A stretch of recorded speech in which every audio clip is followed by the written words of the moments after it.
natin, okay lang yan. Basta, para sa bayan yung ginagawa natin. Yan, ayusin na natin to. Yan. Meow, meow, meow, meow. Inom tayong tubig. Kailangan natin ng sobriety. Ano nangyari sa ano ko? Sinasabotage ba tong Facebook ko? Sarap buhay eh. Bagal na tong bagal ah. Clear ba ako dyan guys? Mga ka-team. Ka-team meow. Ayan, live na yata tayo guys. Meow, meow, meow, meow. Sarah, Sarah. All, meron na tayong ano, meron na tayong crossover. Meow, meow, meow, meow. Sarah, Sarah. All. Talagang, eto na guys, grabe, nakita naman ng isang gabi. Kakatulog nyo lang, biglang nakahabol pa natin interview natin kay General Torre about dun sa kanilang live operation sa compound ng Kibuloy. I mean, sobrang ano yun, daan-daan hektarya ang pinag-usapan dito. At sabi nung iba, parang medyo ano medyo ISIS, ano lang, yung Maute, yung may underground pa sa Marawi, di ba? Hindi na kailangan pumunta pa sa Middle East. Naalala natin nung panahon ng Marawi, may underground metro. Well, actually, that's a sarcastic term they use, underground metro. May underground tunnel systems daw na ginawa ng Maute Group noon nasa Marawi sila. So, yun daw yung isang dahilan na hirap ang Philippine government, that it took more than 5 months of constant operations and bombardments, which unfortunately led to massive destruction in Marawi. And I feel really bad about that nung bumisita tayo sa Marawi noong 2019. I really felt about the effect of that. So 2 years after the operations, sirang-sira yung Marawi and all of that. But yun nga, sabi nila, yung isang dahilan na hirap ang etong mga kapulisan natin, at saka hirap na hirap yung ating sandatan lakas na huliin itong mga Maute fighters was because of the underground tunnels. So I don't know guys if we have a situation similar like that, na kung saan baka meron na tayo na ano, wait lang guys, mukhang 1 second i-reset ko lang yung modem, mukhang mahina internet natin. 1 second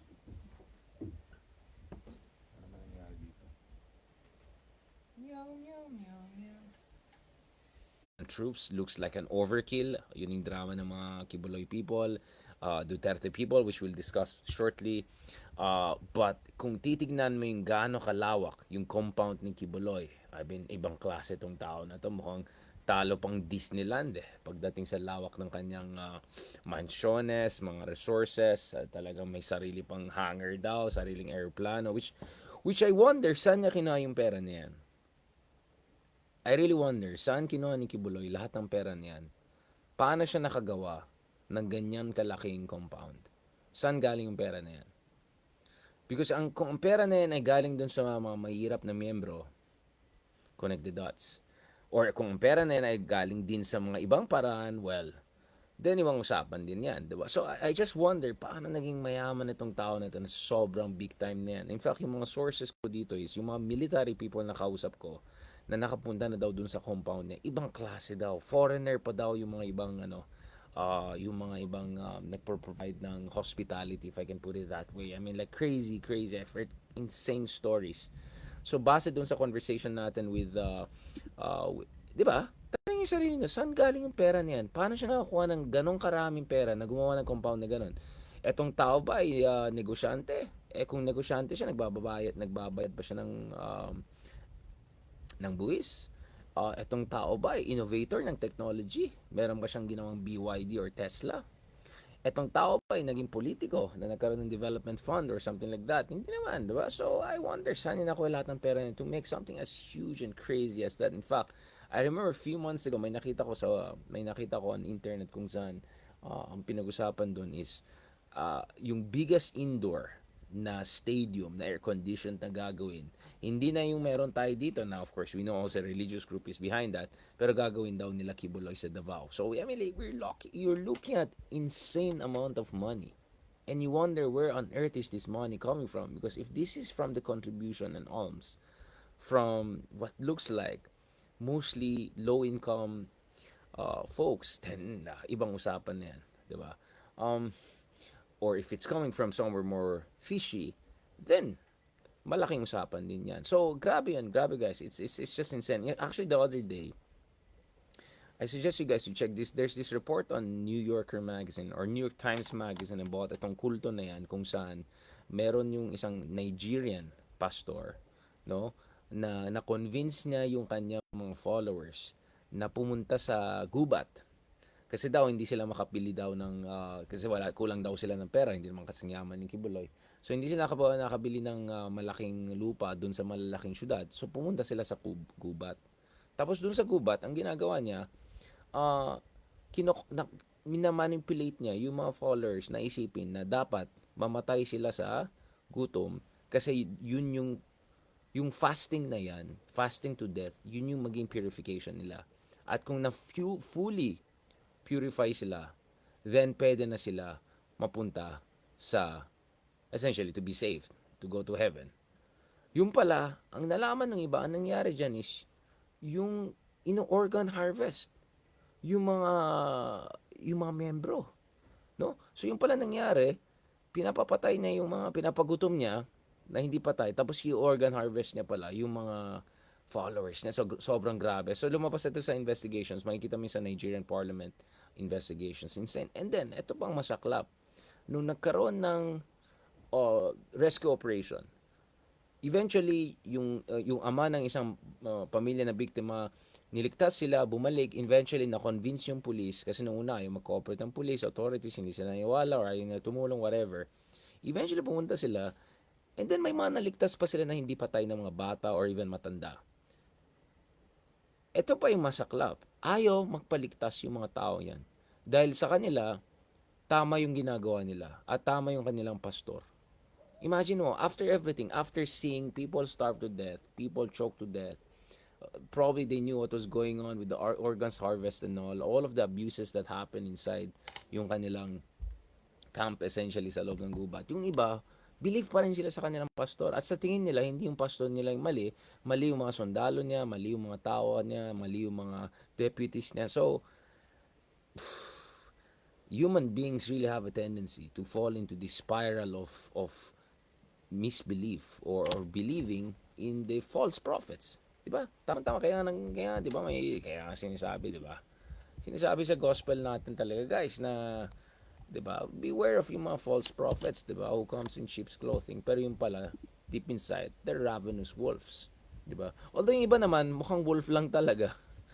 Wolves in wolf's clothing yung iba diyan. Kaya hindi ko talaga maintindihan bakit hindi nabubuking kasi obvious na wolf talaga. But anyway, talagang beware of false prophets. At alam natin sa ating Biblia, sa ating in other major religious traditions, etong issue ng false prophets, people who misuse and abuse the word of the Lord, people who pretend to be the embodiment of the Lord's values, people who pretend to be divine and all, God is angry at those people. O lalong na kung sacrilegious pa at self-proclaimed pa and all of that. Nako, God has a lot. These people have a lot to answer to God. These people have a lot to answer to God. Klarong-klarong Biblia about false prophets.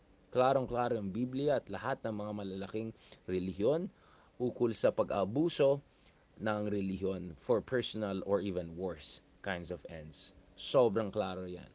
So, nakakalungkot talaga, guys. Nakakalungkot talaga when you see people who sincerely believe in wrong values. Now, the Kibuloy situation is still unfolding as we know. Please update me if there's something I don't know. Ako naman, ang plano ko is interview natin ulit si Director Torre or siguro pupunta na ako sa Davao if ever there's any development there. But the compound is so large that they really have to scan the whole place. Good luck with that. Alam naman natin there were like people from Division 10, 12, and 13 nagpadala ng reinforcement, no? Augmentation force ang tawag diyan. Diyan sa Region 11 under Director Torre. But it looks like kailangan talaga natin dito special operations all the way. And this is where it gets interesting. Let's not forget, guys, ang FBI also ay meron din stake dito. dahil most wanted itong tao na to for trafficking and all of that, other kinds of crimes. But at the end of the day, I think the Marcos administration has to be absolutely clear that if ever there's any assistance from the United States, front and center pa rin yung Philippine National Police.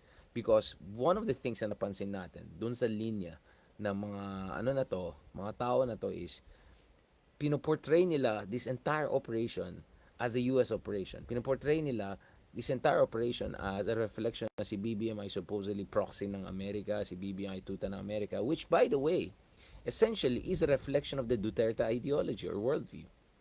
And speaking of fanaticism, sige, nakikita ko online actually halos universal yung negative reaction dun sa supporters ni Kibuloy. At interestingly, yung interview natin kay Admiral Torre, medyo putol-putol pa at konti pa, papunta na sa 60,000 views ito. It would have probably been 100,000 views sa YouTube ko if nag-reply ako. But it was Sabbath day, so I didn't want to engage in political debates and all of that. And 99% of the comments are positive. Go General, God bless you General, kaya mo yung General. You know, so you could see overwhelming all across different platforms, everywhere you can see na the people are behind the Philippine National Police on this issue.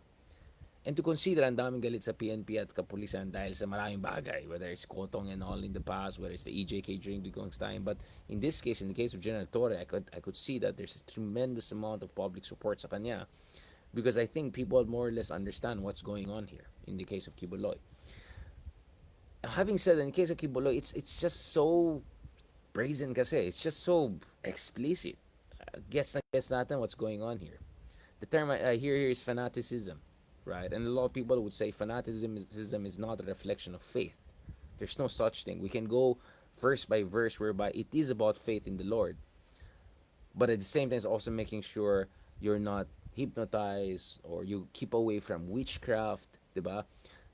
Tingnan nyo, for instance, yung chapter about Capernaum, right? I think this is also in Matthew, Gospel of Matthew, right? About when Jesus Christ went to Capernaum, right? And he wanted to make clear that even though he heals people with conditions, hindi siya nag-engage in witchcraft. So we can go biblical about this. And I'm saying this not because I'm a pastor or self-proclaimed whatever. It's because I bother to read the wisdom and the spiritual values that nandun sa ating Biblia at sa ating mga religious texts, all the major religions, Judaism, Islam, and Christianity, right?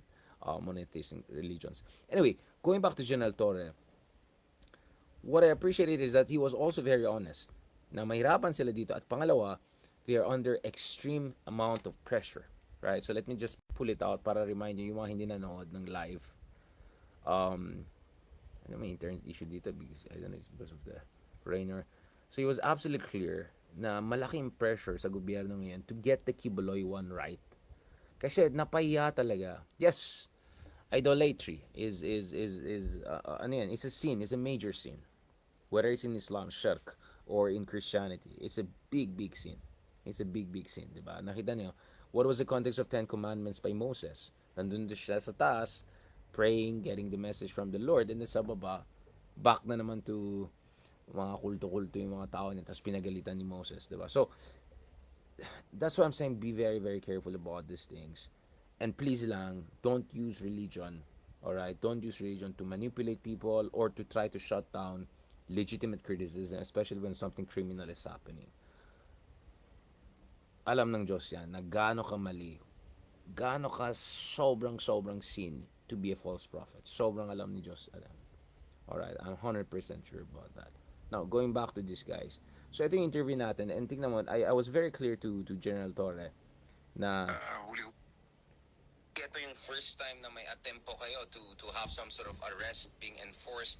Naalala ko, medyo na water bomb pa yata yung mga PNP officers nung last time, di ba? At medyo kung ano-anong sinasabi nila na parang binibiktima mo sila. Even I think Duterte has also said something about this.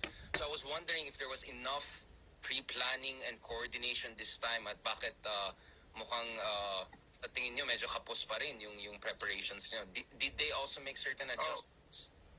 What's going on here? Compared to the last time, nakapasok naman kami rito on our terms actually. Except for some kasi na water bomb sila last time sa sidetrack ng mga searching parties, we were able to do the searches. Kaya lang, siyempre, considering that this is the first time that many of us, or most of us, or almost all of us, had come into this compound, wala kaming familiarity sa struktura niya, except for what the informants have been describing to us, which of course, they describe lang sa amin yan. So, we look for him everywhere. May mga areas pa actually na hindi pa namin natatapos eh. So, we're still waiting for sunrise at magsimula uli kami sa paghahanap sa kanya. So this is gonna be a whole overnight operation, so all the way into tomorrow. That's what you're thinking. And you're gonna be on standby, General. I can see you all already the full gear and all of that. Again, without giving away too much operational detail, are you expecting more help to come in from the national government in the coming hours or so? Ito yung sinasabi ko na We are already planning the augmentation shifting. force. Siguraduhin namin na hindi namin bibitawan tong lugar na ito. At sisiguruhin namin na mahanap natin si Apollo Kibuloy dito. And General, to what degree is also you feel pressure, especially kasi Yun, sabi yun ni ang tanong ko President sa BBM kanya. the other day na heads Fairness, will honest roll yung answer niya. dahil doon nangyari kay Alice Go. Now, of course, thankfully, yung mga counterparts natin sa Indonesia were able to do their job. But some would say that was an embarrassment to the government and kind of an indictment of the law enforcement agencies. Are you feeling pressure na dahil doon nangyari kay Alice Go at yung mukhang nainis si BBM doon sa mga gaps na nangyari na this time we have to get this right when it comes to Kibuloy and this issue, or you're saying they're completely unrelated? Obviously, there's really pressure kasi pati Obviously, sa there's Senate really lang, pressure, si di ba? Jesus Escudero is a Senate President. Had already decided the PNP na nakakaya ng PNP hindi huli-huli si Kibuloy, matagal nang may warrant. Right. May profile personality, karumaldumal ang kaso. Diba? At Sobrang hindi honest nahuli. naman So, si it's General really Torre, in pressure fairness, on us, diba? yeah. So, sa ngayon, I really hanapin appreciate that. namin Hindi siya ang tao. defensive and all. And General, I know you need to move forward, but I want to also ask you, ano po yung masabi niyo dun sa mga accusation ng mga supporters ni Kibuloy, including on SMNI kanina, inatak kayo na may bias daw kayo, na ang ginagawa niyo lang yung utusan niyo ng Amerika, na illegal po yung ginagawa niyo, aggressive at immoral po yung ginagawa niyo. Ano yung masabi niyo dun sa mga ganitong accusations laban sa inyo? What is the basis for you to enforce this arrest to begin with? Expected naman sa kanila yan because natural, supporters. Parang walang saysay yung pinagsasabi nila essentially. Nasa kay Kibuloy actually yan kung gusto niya talagang patunayan ang sarili niya na inosente or talagang habang buhay na lang na ganyan siya na may hinaharap na kaso. So, may mga... Naalala mo yung sinabi ni Bato noon, kung wala ka naman ginawang mali, wala ka dapat ikakatakot sa mga otoridad. Naalala mo yung sinasabi ni Bato parati yun, dun sa mga alleged narco-politicians, sa mga alleged na involved sa drug traffic and all. So, yun ang parati ko sinasabi. Si Bato, kung wala ka naman ikakatakot, wala kang ginawang mali, ba't ka natakot sa ICC? At ito naman kay Kibuloy, kung wala ka naman ginawang mali at politically motivated lang, anong ikakatakot mo? O ngayon, biglang i-question yung buong kapulisan, question yung buong sambayan Pilipinas at saka yung national natin. Hindi pwede yan. You cannot be selective about that. Sinasayt ang kanyang abogado na kasi pwedeng ganito, pwedeng gano'n, but at the end of the day, he's not submitting himself to the jurisdiction of the court, kundi dito lang siya sa kanyang mga supporters at sinasabi niya inosente siya, and his supporters, hook, line, and sinker, ay tinatanggap na inosente siya. And General, speaking of that, I mean, how optimistic you are that something positive will happen in terms of making sure the rule of law prevails here? Come again? How optimistic you are na yung operation this time might be more fruitful than before and in terms of moving forward in terms of rule of law. Kasi, to be honest, this Kibuloy episode I don't think reflects very well on the country and yung allies natin. I mean, he has an FBI wanted list, so many people are wondering about the effectiveness of our law enforcers. So how optimistic you are na we're moving in the right direction here? Okay, so ito, I think we are doing right naman sa pag-enforce ng batas na to, ng warrant of arrest na to. We were able to convince them to surrender, to open the gate for us without any violence.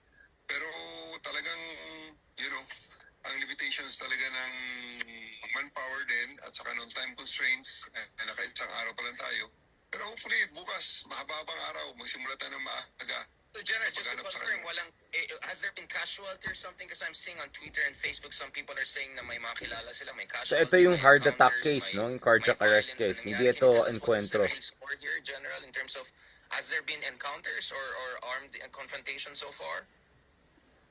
walang armed confrontation dito. May sinasabi sila na namatay na dahil na heart attack, and we'll be investigating that first kung talagang related ba yun sa operations na to or talaga namatay lang sa heart attack lang talaga. And how do you make sure now hindi lalabas ng bansa like what happened with Alice Yun, Go? You were kay saying Alice that Go malapit ito situation, sa- tinanong ko talaga I mean, yan. is it close to the airport? Could there be a way for some of these personalities to get out of the country? Kasi alam ko hindi lang naman si Kibuloy, di ba? 5 sila, if I'm not mistaken, na who have warrants. Yeah. Well, for one, the license of his private airline company was already revoked by CAAP. So, naka-ground ang lahat. ng Yan, so kanyang hindi siya mga- makalis ng bansa at mga least aircraft. through Itong flight. airline niya kasi meron siya sariling hangar dito na connected diretso sa... Did you hear that? May sariling hangar for airplane. Si Kibuloy. Ganyang kalaki, guys. May airport siya, essentially. May sarili siyang airport. Kaya I wonder, saan niya kinukuha yung pera na yan?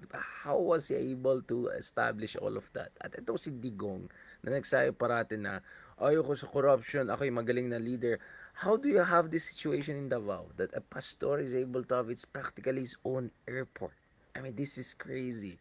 May sarili siyang hangar. sa Davao International Airport. So, uh, hopefully, hindi siya makalabas ng basta-basta using the aircrafts na nandito. And General, just asking about this. I mean, nakita natin kanina sa SMNI, you know, we're talking about creating some sort of people power or incitement. Ito yung, rebellion or it's something like that. You're sila. already saying na medyo overstretched kayo. Are there enough law enforcers there to make sure na hindi magkagulo dyan sa Davao? Depending on how much supporters will come out and how aggressive they're gonna get. Especially if you're successful. Let's say in the next 24 hours, mahuli niyo talaga siya. For sure, there will be a response. Are you ready for the contingencies if ever they go into civil strife or something more aggressive?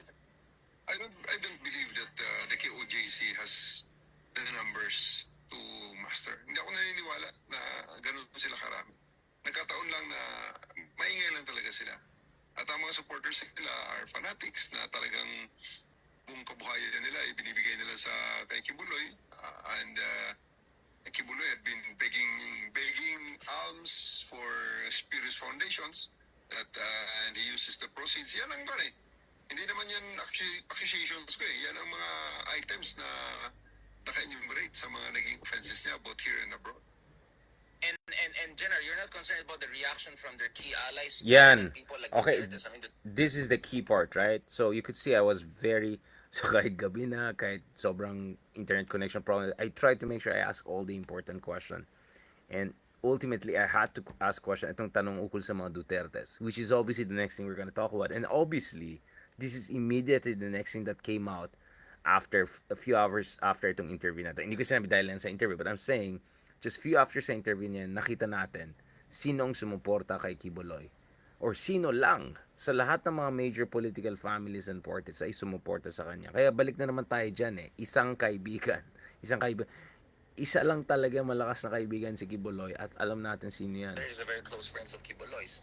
Are you also looking at contingencies if ever there's also pushback from those powerful figures? We'll cross the bridge when we cross. We'll cross the bridge when we reach there.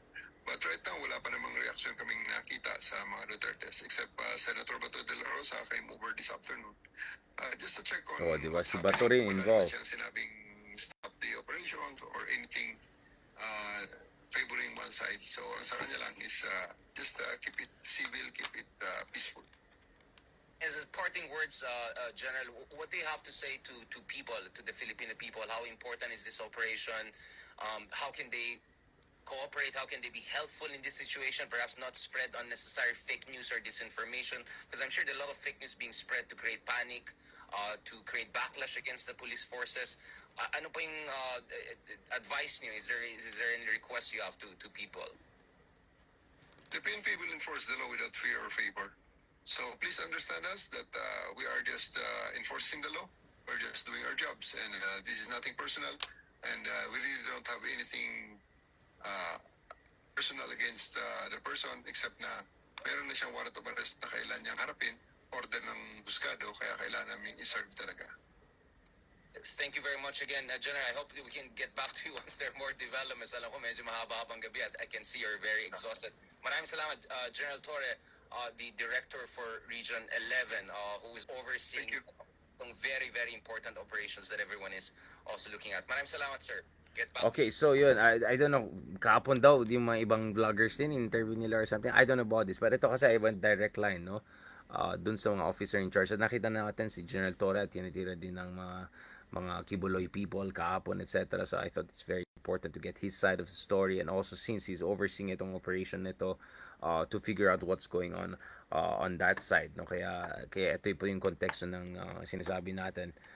Let's see, obviously I'll have to ask whether it's General Torre or PNP chief or yung mga ibang major officials once we have a major development in the front of Kibuloy. Now, just as I asked dito, sabi ko, ano sa tingin niyo maging reaction ng Duterte? So obviously, wala pa silang reaction at the moment na lumabas itong interview natin, which is just about midnight, and na-release ko just right after midnight the other day.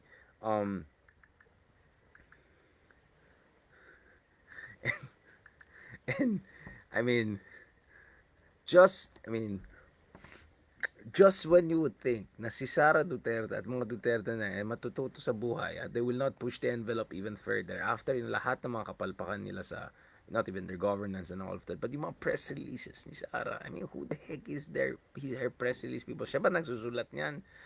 Paki-proofread naman o pag-grammar check pa bago mag ano. Pero it's not even that it's the content. 'Di ba? Yung pa yung sinabi niya na meron pa silang isa pang Di ba may sinabi siya na meron pang isa pang kabanata or isa pang libro na yung pagtataksil sa kaibigan.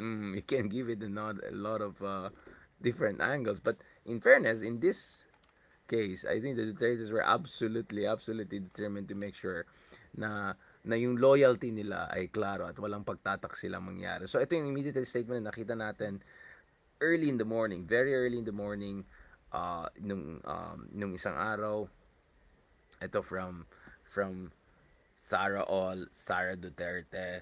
I mean, ibang klase. Hindi ko tinututulan ang implementasyon ng anuman warrant of arrest na naaayon sa batas. Ngunit kailanman ay hindi katanggap-tanggap ang paggamit ng dahas laban sa mga inosenteng mamamayan. Parang wait lang tayo dyan. Like, wait, this is coming from the same people who oversaw not thousands but potentially tens of thousands of extrajudicial killing nung time na nasa poder sila. I mean, the idea of these people talking about ayaw nila ng dahas, galit sila sa dahas at gusto nila ng mapayapa na bagay or rule of law. I mean, this is insane. I vehemently condemn the gross abuse of police power. Gross abuse of police power. Gusto natin pag-usapan yung nangyari sa nanlaban, nangyari sa mga extrajudicial killings, nangyari sa lahat ng mga kalokohan na nangyari ng panahon ni Digong.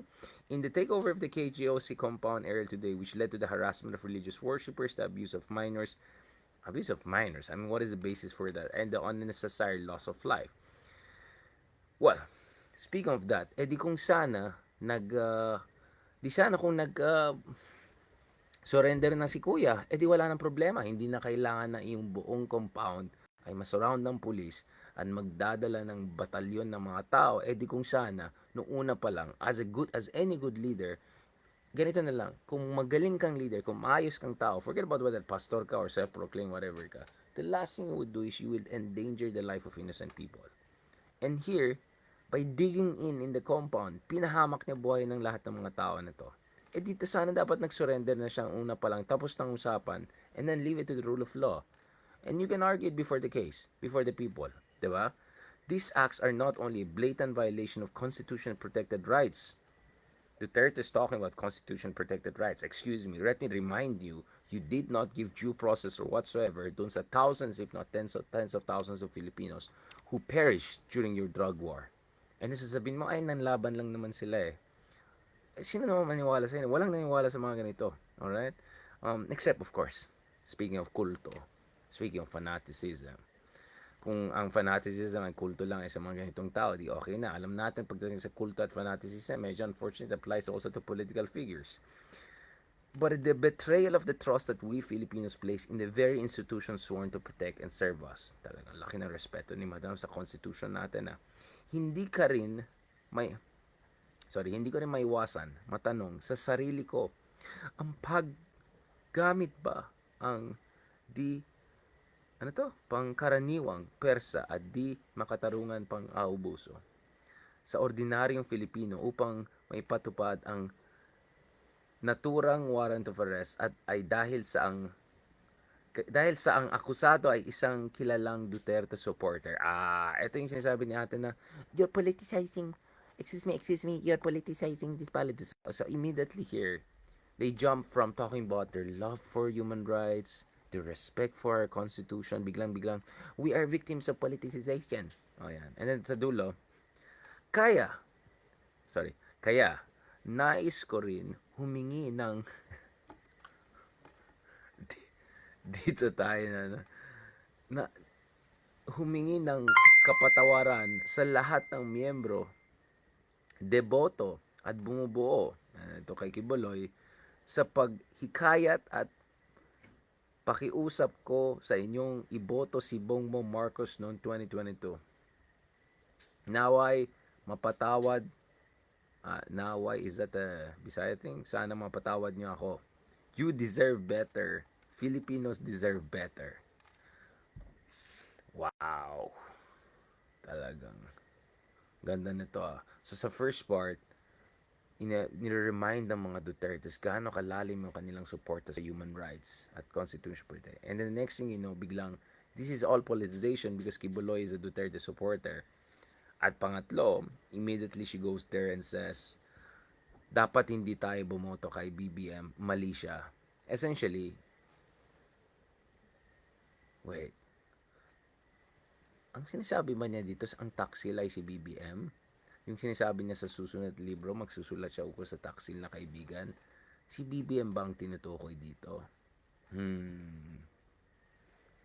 Interesting. Very interesting. Akala ko si Tambaluslos, yung pala si ano. And then of course, as if that were not enough, nagsalita rin yung tatay. Itong tatay na to. Itong napakagwapo na tatay. Okay. Si tatay naman, nag-release ng statement yung PDP Laban. Just to give you an idea, this is not the PDP Laban, okay, of Nene Pimentel. Okay, this is not even the PDP Laban of Coco Pimentel. This is a PDP Laban led by Robin Hood Padilla. Okay, so yun yung level ng PDP Laban na yan. This has nothing to do with that PDP Laban that fought for democracy, for federalism, for rights of the Mindanao people back in the day when Nene Pimentel was in charge. God bless his soul. This is not even the more trapo version that came out when his son was in position of power. And definitely this is not even the Pacquiao version of PDP Laban that tried to at least inject some sort of compassionate, yet I'm not sure how properly crafted understanding kung anong pangailangan ng ating bansa, with all due respect sa ating pambansang kamo. And I think his heart naman always is in the right place. In fairness, nag-agree naman kami ni Lenny, Ma'am Lenny. His heart is in the right place. Ito ayon sa PDP Laban, ito yung partido ni Robin Hood Padilla at Digong. Our country has never been in a more tragic state as it is today. Well, I would say this is exactly what we should have said when you guys were in power. Rights have been trampled upon and our laws derided. Our laws derided? What?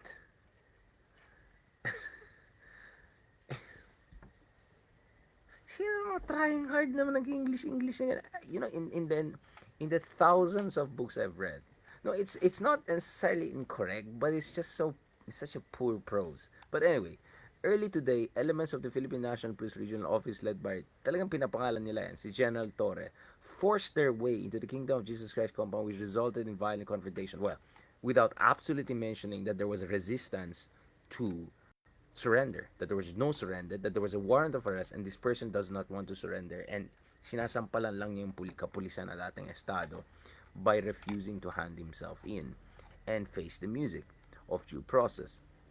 We call on the remaining decent PDP Laban, led by Robin Hood Padilla, partido ni Digong, talking about decent people and patriotic members. Patriotic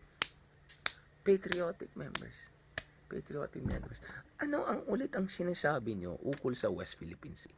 Anong ulit ang sinasabi niya? Ay talagang yung urge talaga ako, guys. Yung nakaka-urge nakaka-urge yung complete lack of self-awareness. I mean, it takes a certain level of my goodness out of this world.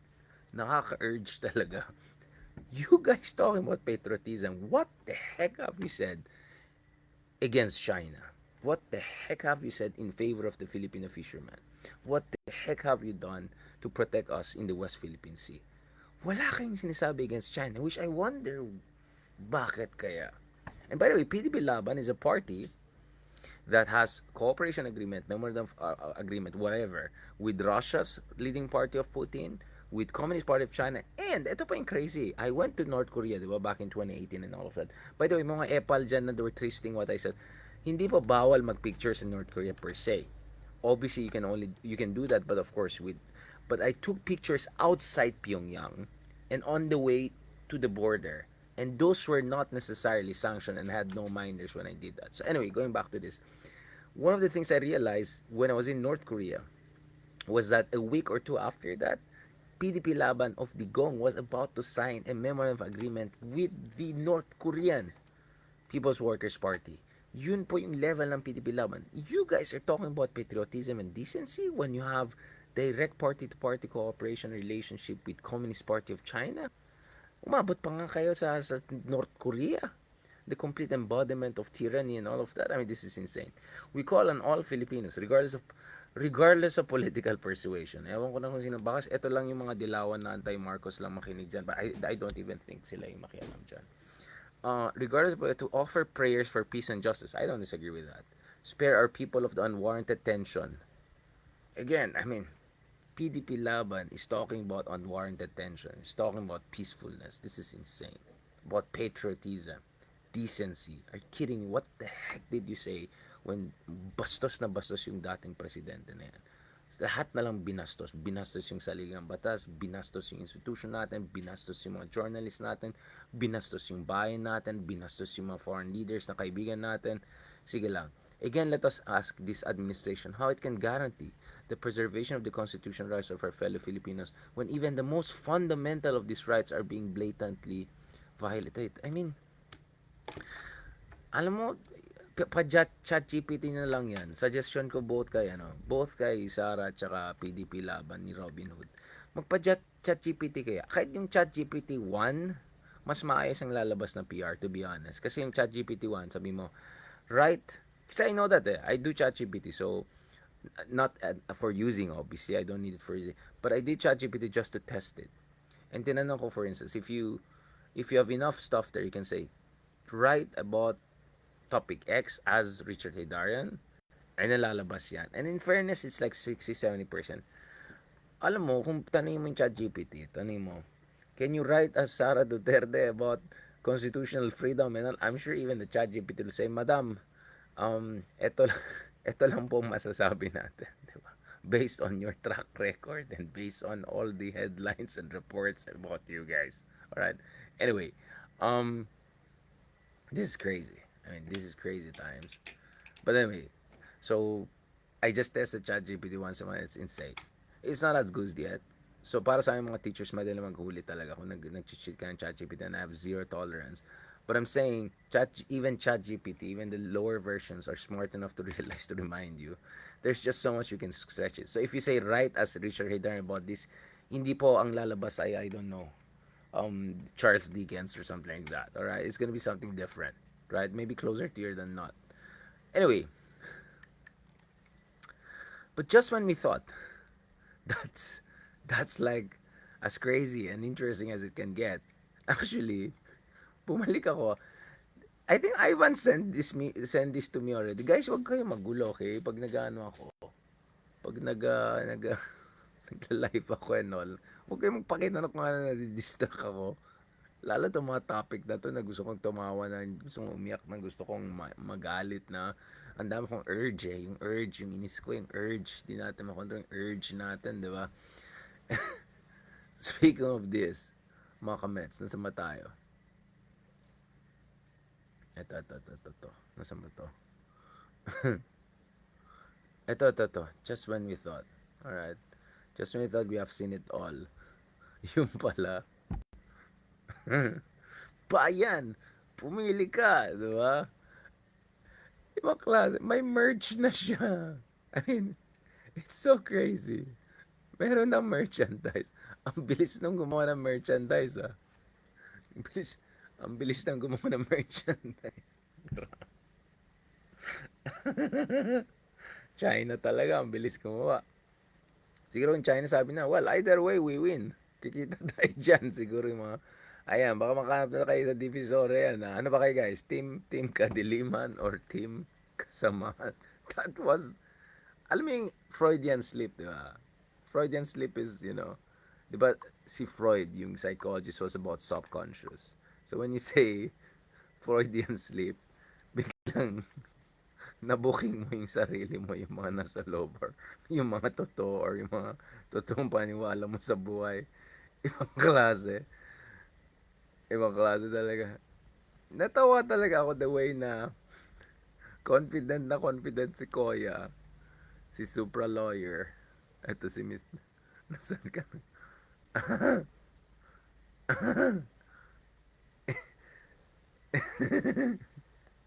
Hindi, iba yata yung sinend ni Ivan sa akin. Yung isa pa na parang kamukha niya. No? Hindi, ito talaga eh. Just when you thought Laban ng Duterte at Marcos. Ang laban po ngayon ay puwersa ng kadiliman laban sa puwersa ng kasamaan. Meow, meow, meow, meow, meow. Meow, meow, meow, meow. Hindi na po ito laban ng Duterte at Hindi, may Marcos. confident na Ang laban po confident pa ngayon siya. ay puwersa ng kadiliman laban sa puwersa ng kasamaan. Meow, meow, meow, meow. Yung mukha niya. Gumana siya biglang.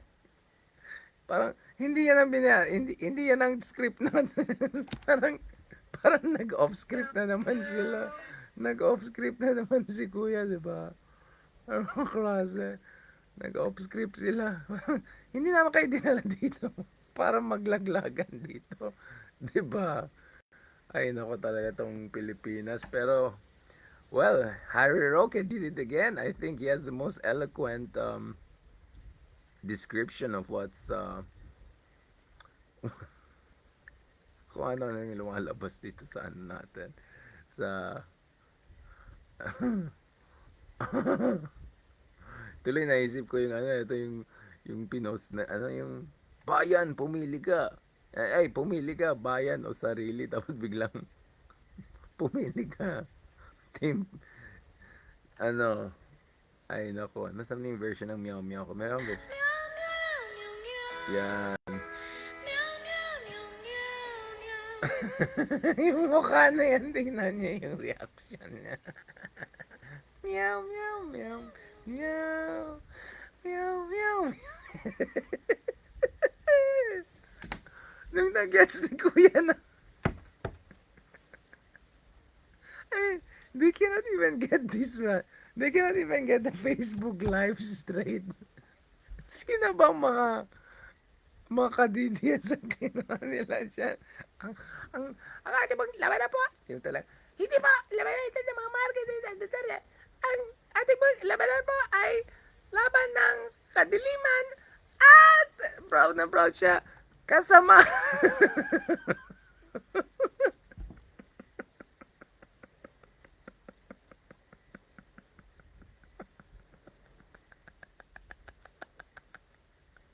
Siguro, yung mga nasa likod, hinampas na.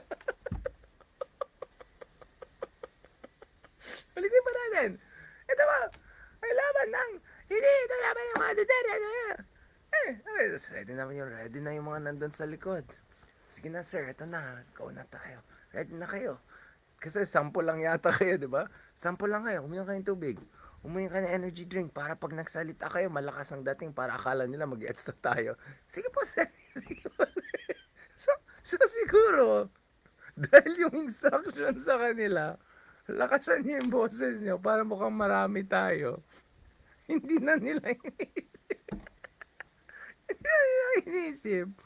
Yung sasabihin nila, in defense naman dun sa mga sa mga kasi 'di ba, usually ang sinasabi, ang laban ng kabutihan at kasamaan. So nauna yung kabutihan, 'di ba? So siguro yung mga ibatan, laway dito sa muscles. Ready na tayo. Sample lang tayo guys ha. Pero dapat pag napakinggan tayo ng dun sa live ni attorney, dapat mukha tayo marami. Okay? So, eto. Ang problema syempre, buong buhay sanay sila. Laban ng kabutihan at kasamaan. So, nung sinabi ni Kuya, lakasan nyo, ba't marami kayo? People power po tayo, gano'n. Ito po, ay labanan po na katiliman at kasamaan!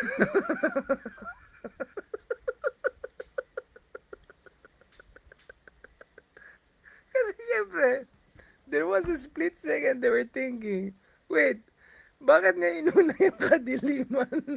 Dapat di ba kabutihan? Pero, wala eh. Sinabi ni Kuya, lawan na ito ng kadiliman at kasamaan!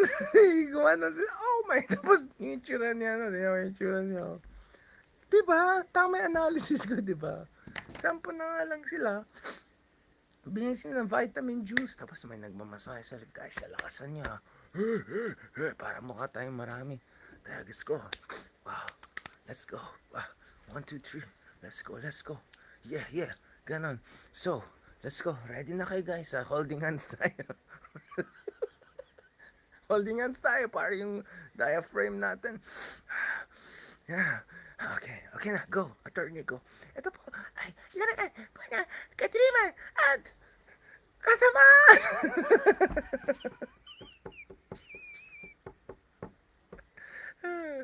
Nagbubble gang ang nangyari.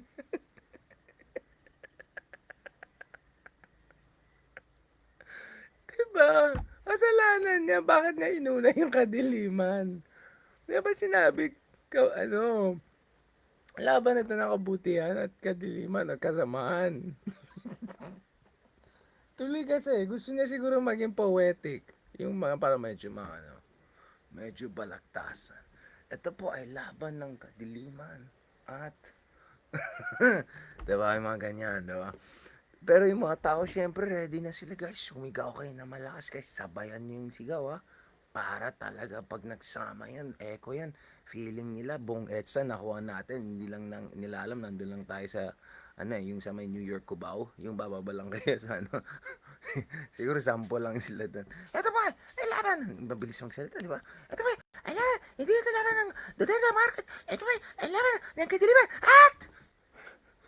Go, go! Kasamaan! Ganon sila, wala na. So, I'm just saying, guys, in fairness, I think that's what happened. I think that's basically what happened. Pero malakas sila sumigaw, ha? Ulitin natin, ha? Tapos, feeling ko, bakit? Ginawa naman namin, ha? Sumigaw kami na malakas. Di mukha kaming, hindi na 10, mukha kaming 12. Ito.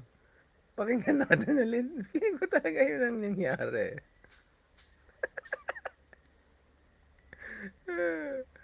Meow, meow, meow. Laban ng Duterte at Marcos. Ang laban po ngayon ay pwersa ng kadiliman laban sa pwersa ng kasamaan.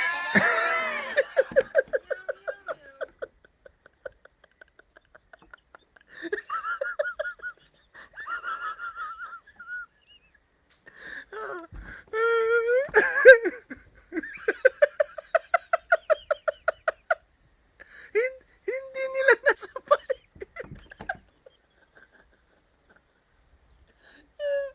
Isa na nga lang trabaho nila. Mali ba yun? Tingnan mo, hindi nila sinabay. Kasama. Nagtinginan siguro sila. Ilan po ito laban ng Duterte at Marcos. Ito yan. Ang laban po ngayon ay pwersa ng kadiliman laban sa pwersa ng kasamaan.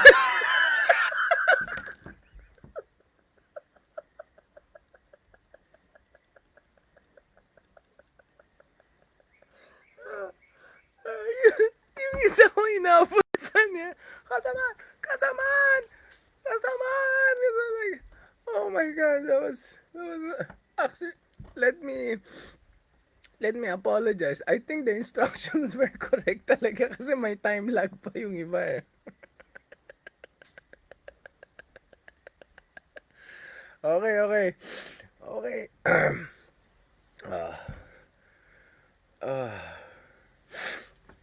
Hindi ko na alam kung maiyak tayo sa bayan natin or matuwa tayo, di ba? Di ba? Tingnan, may delay talaga. Sa pwersa Ito, ng ito.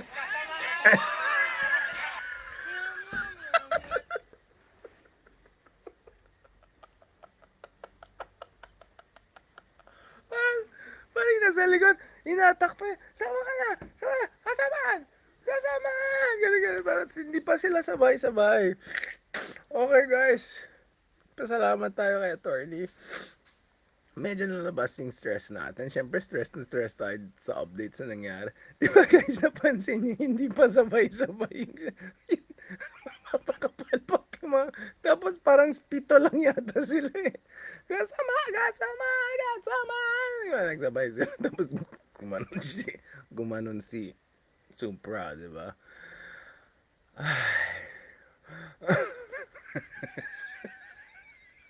Refund na yan, refund. Alam niyo guys, yung sa classroom, pag inis na inis ka sa, sa teacher, tapos yung dinedrawing niyo sa, sa table, yung eject pilot, yung eject, oh my God, this was, oh my God, oh my, okay, guys, promise, water lang talaga to. Believe me, this is water.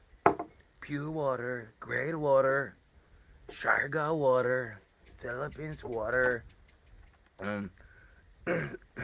great water, nice water, pure water. And, oh my God. Actually, hindi sila sumabay. Tapos parang pito lang yata sila or lima lang sa kasama. Sa bagay, kasama, sama, kasamaan, di nagsama-sama sila, di ba? Oh my God. Oh my God. Paano tayo nakarating sa ganitong sitwasyon? What have we done? Yung parang ko narinig, ginusto niya yan eh, or parang you get what you deserve. Hindi eh. Hindi yun eh. Parang yung mukha niya, ni attorney nakaganon. Nakaganon din yung sure ko pag, bakit ganon yung bansa natin? Pero actually kahapon, hindi ako makatulog kasi nag-iisip ako, ano bang mas masama? Kasamaan or nakadiliman? Kasi, di ba? Ano bang mas masama sa tingin nyo? I mean, ganito na lang, simple lang solusyon ko dyan. Ako po ay nagtuturo sa UP Diliman, right? Mukhang okay naman, pero kung sinabi UP masamaan or something like that, hindi pwede. I don't know. I'm just saying, ang dilim kasi, parang mas masama yung masama kaysa dilim. So ano ba talaga? So ano ba talaga? Pero panalo talaga sa akin may merch. May Shopee na. Meow, meow, meow, meow, meow. Meow, meow, meow. yung confidence talaga ni Kuya. Hindi ito laban ng Duterte at Marcos. Hindi ito ang laban ng mga malalaking pamilya. Hindi ito laban ng politika.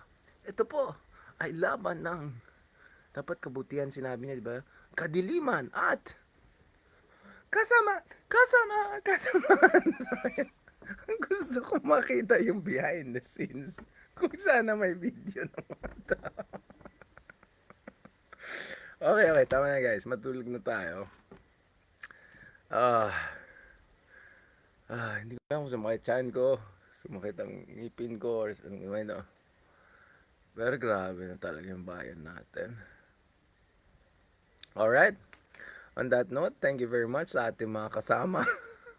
Whether mabuti or hindi, whether madilim or hindi, kasi dito medyo madilim-dilim na.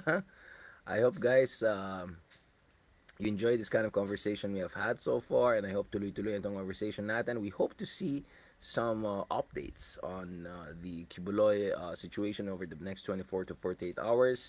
Katulad ng sinabi ko actually, pagdating sa Marcos administration, serious na tayo. Pagdating sa Marcos administration, there are two major issues moving forward. One is, dapat bawi talaga sila kasi paya sila ng big time kay Alice Go. And as if that didn't come that didn't come on top of Bantag. Remember guys, let's not forget Percy Lapid. Percy Lapid's murderer is still at large. Or murderers, for that matter, right? Including the potential or alleged mastermind. Tevez. Hindi ko na kung may latest updates, pero may drama selfie update pa si Tevez. And then nakalis pa si Alice ko. So if Kiboloy is not caught at baka lusot siya, ewan ko na lang. Yung meow meow meow kay Kuting na yan. Meow meow meow meow. Ayan, hindi na tigre ng norte, maging Kuting ng norte. So meow meow, ingat na lang.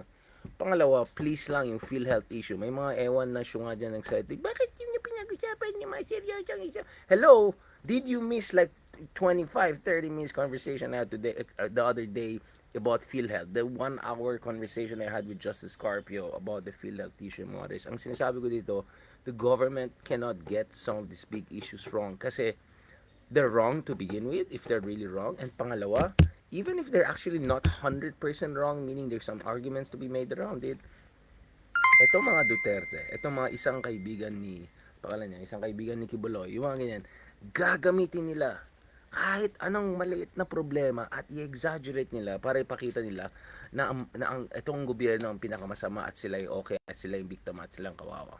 Alright? Pas ang labanan dito, sino maging kadiliman, sino hindi, actually ang labanan dito, sinong kasamaan, di ba? Pero yung mukha talaga. Ganun. Hindi ang labanan dito, sinong kadiliman at kasamaan. So guys, in the interest of national interest, paki-message sa baba, ano bang masama? Kasamaan or kadiliman? Ano po ang sa inyong mas problematic? And more importantly, sino ba sa inyo ang kasamaan at sino ba sa inyo ang kadiliman?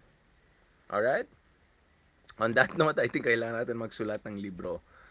Team Kasamaan versus Team Kadiliman. Okay, ang dami mga updates na nangyari. Ibang klase. Too busy na ako. Sana sinama ko na yun sa, sa column natin. Anyway, thank you guys so much. Maraming salamat sa lahat ng mga nakikinig sa atin. I saw a number of, I'll be honest, okay, let me just blurt this out. I saw a number of pathetic whatever people out there saying, oh, hindi ko masakyan yung humor ni Richard, whatever. Like, dude, alright? We have a ridiculous situation here and there. We have crazy politics and all of that. Sometimes, the best we can do is to a little bit laugh trip around it. Now, obviously, I cannot do it as a kind of a stand-up level, witty level, etc. You want to see that version of me? Go and watch my talks in top universities around the world. Then you'll have an idea about it. Okay, so, wag kayo magmaganda dyan. And I'm glad dun sa mga nanood na mga Cool Pals episode natin, not 1 but 2, dire-diretso na yan the other week. Kitang-kita niyan, I can easily deal with comedians, entertainers, etc. Mga dili lang sakyan ng jokes nila. Alright? Importante yan. The jokes, of course, I'm against are racist jokes, all sorts of crazy jokes, no ways. But in terms of wittiness, fun, ganon, no problem yan. Okay? So, yun lang po. So, doon naman sa mga nag-comment na first time, nako, may first time watchers tayo. Can you believe that? For the first time lang. Pero natuwa daw sila sa ginawa natin kasi we made some very, very tense, difficult, tortuous, fraught issues, more or less digestible, especially emotionally. Kasi minsan guys, pagdating sa ating politika, it's not the intellectual complexity which is the issue. Right? Ang issue talaga dito is yung emotional fraughtness, yung difficulties and all of that. And that's why sometimes, kailangan natin ng mga ganitong paraan kahit sumasakit na yung tiyan nyo, among other things. Alright? Uy, pass. Sira ulo ka. Troll ka. Tanggal ka kaagad. Yun. Adik ka lang eh. Pa-NBA ko kayo mga yun. Yak na naman kayo dyan. Yak na naman kayo dyan. Ma-pebbles na naman kayo dyan. Bakit pebbles yung pangalan ng pebbles? Oo nga nung.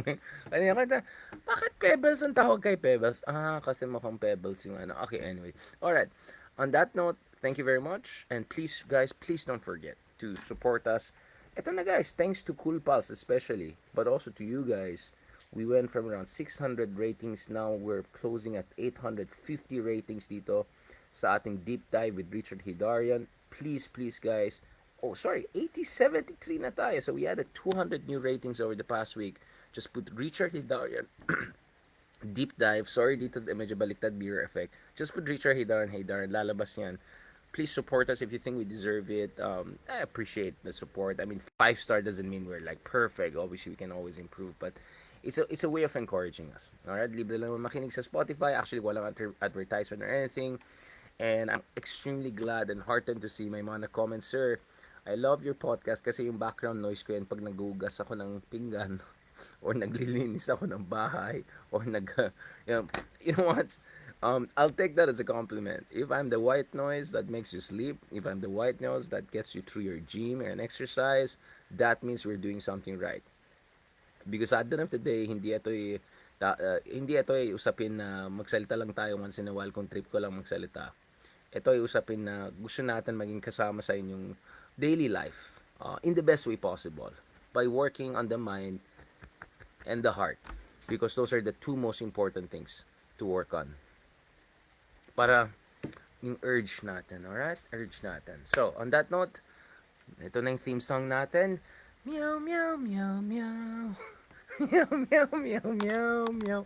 Pag tayo gumawa ng Spotify event or something, yan ang maging kanta natin. Sabay-sabay tayo kakanta. Meow, meow, meow. Tapos yung yung sta. What is yun? Sta. Yan, para kasama kami ni Lola. Okay? On that note, good night, God bless, and talk to you soon. Mabuhay po kayo, and sana mahuli yung kailangan mahuli. At may God save those who have been manipulated and abused by false